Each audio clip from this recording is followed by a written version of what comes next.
My name is Clara Towson, and I'm a friend of the show. Boom. I am Francisca George, and I'm a friend of the show. Perfect. Hi, my name is Susan Leemans and I'm a friend of the show. Boom. Yeah. My name is Zainab Sammaz and I'm a friend of the show. Boom. Hey guys, my name is Sasha Vickery and I'm a friend of the show. Boom. Hi, my name is Lloyd Harris and I'm a friend of the show. Perfect. Hi, my name is Jan Faria and I'm a friend of the show. Boom. Yes. Take one. Well done. Hi, my name is Jasmine Paulini and I'm a friend of the show. Wow, Jasmine, you got it in one time. Ready? Play.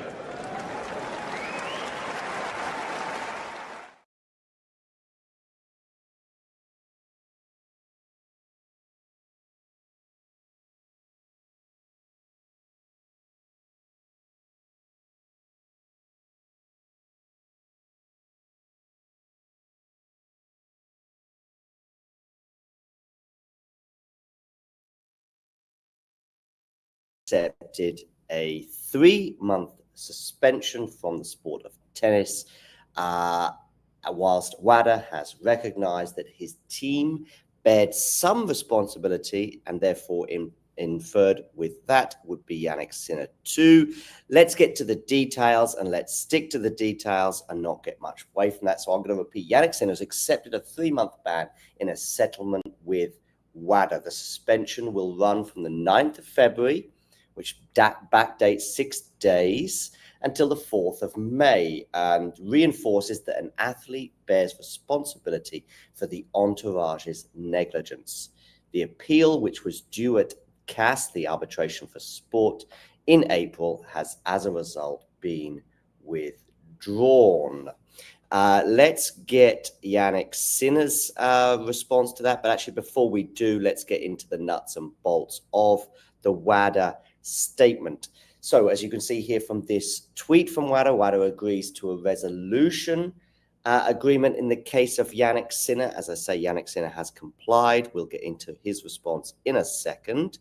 But before we do so, let's get into the nuts and bolts of the WADA statement. The World Anti-Doping Agency, better known as WADA, confirms that it has entered into a case resolution agreement in the case of Jannik Sinner, with the player accepting a 3-month period of ineligibility for an anti-doping rule violation that led to him testing positive for clostebol, a prohibited substance, in March 2004. That, of course, occurred during the Indian Wells tournament of last year, almost exactly a year ago.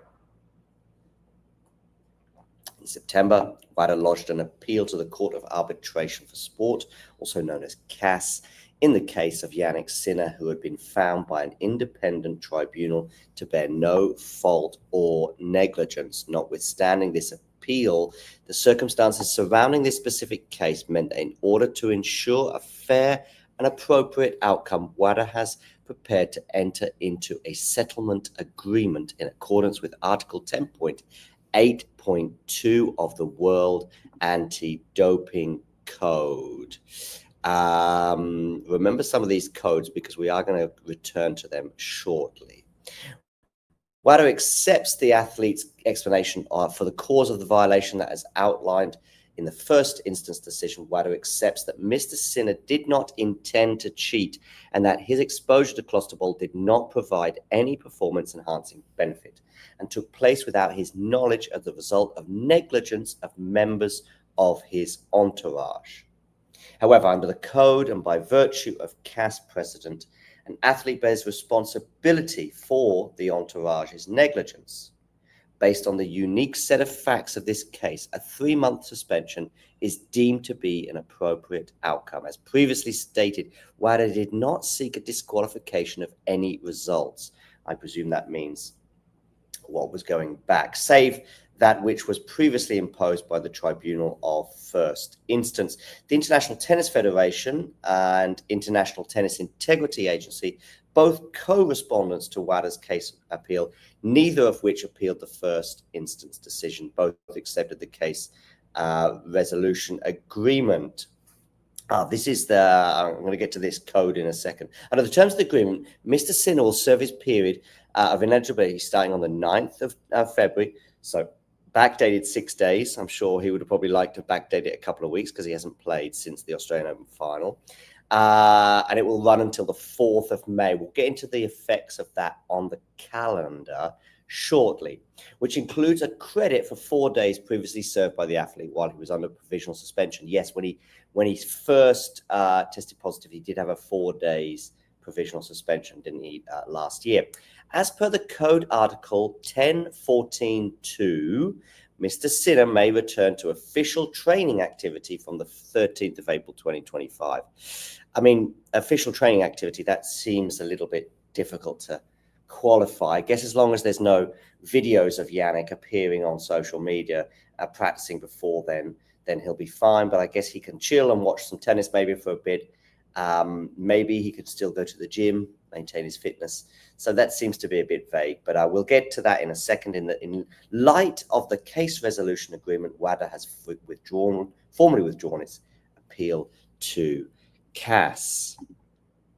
Now, to Jannik Sinner's response to that, Jannik Sinner has agreed to a 3-month suspension due to team mistakes. Jannik Sinner has come to an agreement with the World Anti-Doping Agency, acknowledging his partial responsibility for the errors made by his team. As a result, he will face a 3-month suspension from tennis. WADA's investigation concluded that Sinner had no intent and did not derive any competitive advantage from the 2 positive tests for minimal traces of clostrobol detected in his system. This case has been hanging over me for nearly a year now, Jannik said, and the process still had a long time to run, with a decision maybe only at the end of the year. So he was concerned that this would continue throughout 2025. I have always accepted that I'm responsible for my team, and I realize WADA's strict rules are important protection for the sport I love. On that basis, I've accepted WADA's offer to resolve these proceedings on the basis of a 3-month sanction. Sinner's lawyer commented, I am delighted that Jannik can finally put this harrowing experience behind him. WADA has confirmed the facts determined by the independent tribunal. It is clear that Jannik had no intent, no knowledge, and gained no competitive advantage. Regrettably, errors made by members of his team led to this situation. Do get involved in the live chat. I will respond to those comments shortly. In the meantime, let's get to what this suspension from training, at least, means. So as Damien here tweets, if you're consumed by what the Mr. Sinner may return to official training activity from the 13th of April means, here's the relevant excerpt from WADA's code. As an exemption to Article 10.14.1, an athlete may return to train with a team or to use the facilities of a club or other member organization of a signatory's member organization during the shorter. So, yeah, still, I'm not sure what this entirely means without triggering the consequences. The term activity also includes, for example, administrative activities such as serving as an official. So clearly he couldn't just turn up as a tournament director somewhere. Well, that's not going to happen. Athletes cannot effectively train on their own so as to be ready to compete at the end of the athlete's period of ineligibility during the training period described in this article. Yeah, well, I'm not sure if that clears up much, but there we go. There's the details for it. Some responses from the media. As you see, Serbian journalist Yaz Sasa Osmos responded with, Jannik Sinner will miss the American hardcourt masters and part of the clay court season, but he is eligible to play starting Rome. Should be good for Roland Garros, one of the best possible outcomes for the Italian. Mario Baccardi, of course, from Talking Tennis Paris, he will have 9,730 points in the ATP rankings when his suspension comes to an end. Alexander Zverev needs to score 2,545 points until the Madrid Masters in order to surpass him, whilst Carlos Alcaraz needs a whopping 3,720 points in order to do so. I will come to your sponsors in the chat. This is going to be a brief show because we have lots of other things to get to, and it is just basically a breaking news scenario. No response as yet from the ATP. Let's just check social media to see if they have indeed responded. As you can expect, there have been one or two other people that responded, but we will come to that in a second. Yeah, the ATP haven't responded as yet. Maybe they will put out a statement later on today, so keep an eyes peeled for that. Let's have a quick look at the tournaments that Jannik will actually be missing. Of course, he wasn't scheduled to play, I think, until the Sunshine Double, which obviously begins with Indian Wells next month, and then Miami. They were the next two tournaments, I believe, on the horizon for Jannik. But the other tournaments which he will miss as a result of this suspension would include Indian Wells, Miami, the beginning of the clay court season. I would imagine that he would have loved to have played Monte Carlo and Madrid, with possibly a tournament in between, but Monte Carlo and Madrid. And he'll be back for Rome. So he may choose, because of the lack of tennis, to play Hamburg as well, or perhaps Geneva, en route to Roland Garros, where he'll be back. Of course, he got to the semi-final there last year. So what does he really miss? Well, he misses the Masters tournaments of Indian Wells, Miami, Madrid, and Monte Carlo. But not everybody is happy with his suspension, or at least the way it came about. Journalist Oliver Caffrey here says if only all athletes who tested positive due to negligence were able to negotiate the outcome like Jannik Sinner has been able to. Marcus Buckland, the broadcaster, has also taken to Twitter to say, how do you reach a settlement over a drug ban? I guess if you're the world #1 tennis player, it is easy. Doesn't look good, though.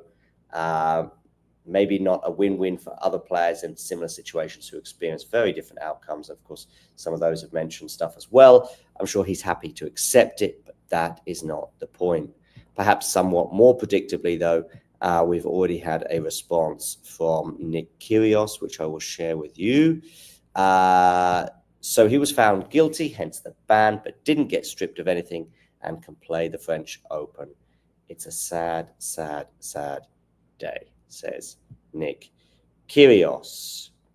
Coming to some questions here and points in the live chat. As I say, we will be bringing this to a close very shortly. Gene here saying 3 months is nothing, couldn't have come at a more perfect time. He doesn't have much to defend now until Roland Garros in terms of points. Yeah, because he got last year, he didn't play Madrid.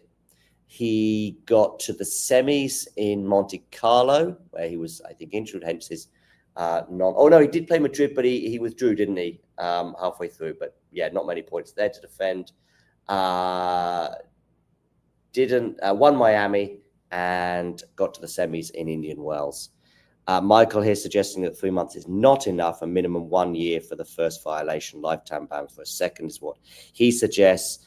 And Matthew here saying if he's able to play Rome, then it's a good ban, as good a ban as he could hope for. What's this stuff about him being unable to train for a certain period? That didn't make sense. No, and it still doesn't, Matthew, make sense. He is officially not allowed to train, I think, until the 13th of April. But what does that mean? It probably means not turning up at a tennis club, a recognized tennis club, and training there. So I'm sure he's allowed to go for a run. That is for sure. I'm sure he's allowed to walk. I'm sure he's allowed to cycle. I'm sure he'll be allowed to maintain his fitness. I'm sure we won't be seeing any clips of him practicing. But yeah, I guess that's the gray area. I'm sure he's probably trying to just check 100% exactly what he's allowed to do. Because if he's just allowed to, go for a hit, he will do so. If he's allowed to do a bit more, he will do so. Perhaps members of his team are not allowed to be present. Something very pernickety like that. Matthew also saying, should he not lose points? Why does he escape no loss of points? Matthew, good question. I don't have a strong opinion on it, is my initial reaction to that. But this is the news, and that is that Jannik Sinner has been banned for 3 months from tennis For those of you watching retrospectively, do get in the live comments. And of course, you know the drill. If you enjoyed this video, make sure you hit that like button. Don't forget to subscribe and click that notification bell so you don't miss out on all things tennis.